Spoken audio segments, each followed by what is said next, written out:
Hello നമസ്കാരം, ഏവർക്കും പുതിയയിലേക്ക് വാഴ എന്ന ചിത്രത്തിൻ്റെ OTT സാറ്റലൈറ്റ് അപ്ഡേഷനാണ് ഇന്നൊരു വീഡിയോ ഭാഗത്ത്.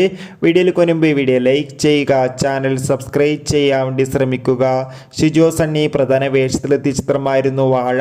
ചിത്രത്തിന് മികച്ചൊരു പോസിറ്റീവ് റെസ്പോൺസ് തന്നെയാണ് തിയേറ്ററുകളിൽ നിന്ന് ഇപ്പോഴും പുറത്തുകൊണ്ടിരിക്കുന്നത്. അതുകൊണ്ട് തന്നെ എല്ലാ സിനിമാ പ്രേമികളും ഒരേപോലെയായിരുന്നു വാഴ എന്ന ചിത്രത്തിൻ്റെ ഓരോ അപ്ഡേഷനും അറിയാൻ വേണ്ടി കാത്തിരുന്നത്. അങ്ങനെ കാത്തിരിപ്പിന് ഇപ്പോൾ വാഴ എന്ന ചിത്രത്തിൻ്റെ OTT അവകാശങ്ങൾക്കും അതോടുകൂടി തന്നെ സാറ്റലൈറ്റ് അപ്ഡേഷനും ലഭിച്ചിട്ടുണ്ട്. ചിത്രത്തിൻ്റെ സാറ്റലൈറ്റ് അവകാശങ്ങൾ ഇപ്പോൾ ഏഷ്യാനെറ്റ് സ്വന്തമാക്കിയെന്ന് കൺഫേം ആക്കിയിട്ടുണ്ട്. OTT അവകാശങ്ങളൊക്കെ ഡിസ്നി പ്ലസ് ഹോട്ട്സ്റ്റാർ എന്ന OTT പ്ലാറ്റ്ഫോമും സ്വന്തമാക്കുമെന്നാണ് അറിയാൻ വേണ്ടി സാധിച്ചിട്ടുള്ളത്. ചിത്രം ഉടൻ തന്നെ OTT റിലീസ് ചെയ്യുമെന്നാണ് റിപ്പോർട്ടുകൾ സൂചിപ്പിക്കുന്നത്. കാത്തിരിക്കാം നമുക്ക് വാഴ എന്ന ചിത്രത്തിൻ്റെ കൂടുതൽ OTT അപ്ഡേഷൻ അറിയാൻ വേണ്ടി. ചിത്രം കണ്ടവരുടെ അഭിപ്രായം കമൻറ്റ് ചെയ്യുക. Bye bye.